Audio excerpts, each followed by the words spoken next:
For the past little while, we've been able to use the new Patagonia Macro Puff. Kind of the claim to fame with the Micro Puff and Macro Puff is that it uses a more revolutionary synthetic insulation, because traditionally speaking, how synthetics are, it's like a sheet of insulation, and it's an actual sheet, and that's what's going to give you your insulation, whereas Plumofill is more like down than any other synthetic, which is super cool and it's super handy. And it's awesome to have it in the Macro Puff. Like, I owned a Micro Puff for a little bit, and it was nice, but I feel like walking around with this jacket, it's been more pleasant. Like, it's warm, but it's not too warm. It walks that line really well. It's just kind of cozy. Like, you can layer underneath it and it's going to be really comfortable still, and it's going to keep you warm. But you can also go out with just like a long sleeve underneath and you're still going to be warm. It's like, it's breathable, which really makes a big difference. Yeah, and that's like a breathability level that base synthetics have. Like, it's not going to be like the Nano Air, but it's just a little bit more breathable, which is super nice, because like when we've been doing our walks and there's like an uphill section, it's not like a panic to try to get the jacket off because you're starting to sweat underneath. I know that's a problem with down jackets, is they don't really breathe that much, whereas just synthetics have that natural kind of breathing too. So it's definitely been nice for, I think, versatility. And speaking of versatility, this jacket has a bunch of features that I think are not present on the Micro Puff that make this jacket stand out a little bit more, like the two big drop-in pockets. Now, I know the Micro Puff has that, but like these are just bigger. But you've been able to use the drop-in pockets for climbing. I've loved them. I've never had a jacket that has the drop-in pockets before, and it has been really nice. No one likes putting on cold shoes when you're about to hop on a boulder, and being able to just like tuck them in immediately. I don't feel like they're like trapping my shoes in it at all, and like I'm not gonna be able to get them out, or I would like rip something trying to get it out. They feel sturdy and not like a flimsy kind of, like I could just tear it with my Velcro or something. Yeah, they're definitely purpose built nicely, and very spacious. I've been really surprised with how big the drop-in pockets are. It's been a little while since I've had good big drop-in pockets. I think every Patagonia jacket that I've had recently had either had one massive drop-in pocket or kind of narrow ones, and this is the one where I'm like, these are what drop-in pockets are supposed to be. Yeah, like I can easily fit both of my shoes in the drop-in pockets, zip up my jacket, and have my hands in my pockets, and I could probably put more stuff into the pockets and not feel like I'm bursting at the seams or anything. Like, they're spacious. They're very spacious, and it kind of helps that one is slightly more elastic, because that's the same pocket that you can stuff the jacket into for storage, which is super handy. And I think that's kind of the weird thing about the Macro Puff, is it almost teeters the line of being a better climbing jacket. It's I don't really know how the Macro Puff is really marketed. It's kind of this in between like a daily jacket that you can wear and a specialized climbing jacket, because I feel like a lot of climbers who are climbing for Patagonia aren't necessarily wearing the Macro Puff. Yeah. But after being able to use it, I might reach for this jacket more often. I mean, it's got a helmet-compatible hood with adjustment in the back, which is super handy. You've been loving the hood. Oh, I love it. I like the hood. It doesn't like limit your vision, which is so nice. It's super nice, and it's a nice thing that Patagonia does with their hoods, because there's a lot of brands that kind of have these like blind spots, because they go like straight up, and you like turn left, and you're like, can't even see, you just see jacket. Yeah, you can drive with that. Yeah. So these hoods are definitely nice for that. And just knowing that they are helmet compatible. And there's just a bunch of those features where it's like, okay, like you've got drop-in pockets, you've got a nice chest pocket, you've got two really good hand pockets. I mean, the only thing that's missing from this is a two-way zip. Yeah. But in that aspect, it's a lot like the Fitzroy down hoodie, where it's a great kind of climbing belay jacket, but doesn't have the two-way zip. So what do you really classify it as? That's what I'm trying to say about the Macro Puff, is like, it's weird because it doesn't have like a big true identity, but it doesn't make it a bad jacket. I've seriously been loving this jacket so far. It's been really, like, we've been just like, every time we're walking with it, just like, wow, this is really nice. Yeah, and I mean, this is after getting a couple of our other newer jackets, like the R2 Tech Face and R2 Cross Strata pullover, which I was like, I thought that those were going to be the pieces I'd be in every day. And I'm finding myself in this more often than not. Yeah, and it has been a little bit cooler, but not to the point where, like, you couldn't wear the R2. No. Like, it's just nice. It's like you can feel warm and cozy, and it's just so comfortable. It's very comfortable.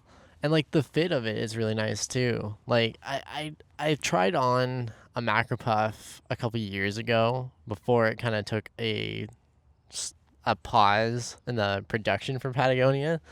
I tried it on, and I wasn't sold on the fit right away. I thought the arms were, like, too baggy and the torso is too tight. They might have redone the fit ever so slightly, not enough to, like, change it from, like, a regular fit to a slim fit or, like, a big change like that. But I like the fit a lot better. But I think, like you were saying, like, it's super easy to layer under. Like, there's room. It's not super tight. It's not tight in the shoulders. It's not tight in the arms. Not tight in the torso. Yeah. Like it's a very good fit. I'm an extra small, and I like in most jackets, and I got this in extra small as well. And it's to a point where, like, I don't feel like there's so much room that there's, like, air getting in, and it's actually making me colder. But I can layer comfortably. Like, I can put a full, like, Polartec fleece underneath this and not feel like I'm, like, unable to move like a marshmallow. Yeah, you're not restricted at all, which I think would be nice, even in terms of climbing. Like, if you're doing some, like, wintertime bouldering, if you just kind of want to figure out a few moves, you could technically do it in this jacket still with being all bundled up, and nothing would be too restrictive. Exactly, yeah. I think the paneling for how they did it was really well. I noticed that when we were on the walk the other day, you're kind of looking how the seam was kind of different, and it's just cut for more mobility so it doesn't get restrictive, which is super nice, because sometimes when you have all this stitching in a jacket, you can get some, like, pressure points where you're just like, oh, if I move any further, something's gonna rip. Yeah, and that's been something that's been kind of cool with this, is seeing that the way that it's stitched, which is a very unique way of how it's stitched, just like the Micro Puff, and it's supposed to, like, hold the insulation in place better. Now, obviously, the type of stitching that's on this can have some downsides, because at the end of the day, you're still stitching into the jacket. I know when it's been rainy, and granted, yes, it's held up really good in the rain, the places that it starts to soak in is right where it's punctured through with the baffling. Yeah, it's where the seams are there. So there's a little bit of a downside, and something like the DOS Park or the DOS Light, they don't have those stitches on the outside. So they're going to be a little bit more weather resistant. But is it a big deal? Not terribly. Yeah, I was still happily surprised with how water resistant it was, compared to, like, every other down or like, kind of puff jacket that I've had. It has held up dramatically better. And I mean, with the DWR, I would say it's feels on par with the water resistance level of the R2 Cross Strata and Tech Face. Yeah. I probably soaked in and around the same, like, saturation. Yeah. So, like, it's going to handle a light rain, but it's definitely not taking the place of a shell, but it can handle it. For sure. Yeah. Yeah. And I'm pretty surprised with the DWR, as it is PFC-free, and it's kind of handling pretty good. I mean, compared to versions that didn't have a PFC-free DWR, I haven't noticed a huge difference. Now, as we were mentioning inclement weather and all that, the other thing I've noticed when we've been walking around is how this jacket does in the wind. I think the shell on the outside is doing a great job of cutting the wind and just everything. I think this shell is better than previous shells from Patagonia. I mean, it's 20 denier, which is, I think, a little bit of an upgrade from the previous version, which is awesome. But along with the Micro Puff, they switched the fabric to Net Plus. And Net Plus is super cool just because it uses recycled fishing nets, and it's just taking ocean plastic. Patagonia's been kind of doing this collaboration with the company that does it for a while now, and it's definitely a cool addition, and just adds, like, from Patagonia's words, it adds more durability to the fabric than just the regular fabric, which is kind of cool. And it definitely feels durable. And you are 100% right about wind. Like, Yeah. I was really surprised. We've gone out on some pretty windy days, and the only thing that's felt any wind has been my legs, my Yeah. torso, and like with the hood up, I was chilling, or not chilling, I guess, warming. Nice. Thank you. Yeah, but I mean, it's been really cool to go out and not feel that wind cut through, because that was kind of something that the R2 did for me, and I was like, I think that's probably why I gravitated towards this. I was like, I feel so cozy and warm. Because it is windy where we are right Yeah. now, and so it's really nice. It's nice. It's nice. And I think for going into winter, I think this is going to be a jacket I'm going to pick up a lot for doing anything, really. I'm excited to climb in it more.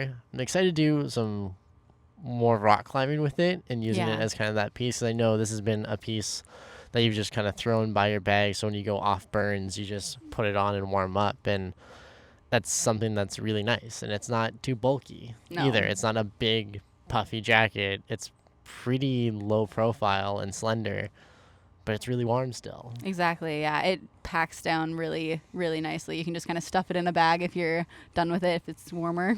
Yeah, so I'm really excited to kind of get more time with this jacket and just climbing it. And with the ice climbing season almost underway, see how it ice climbs. Absolutely. I'm very, very excited for that.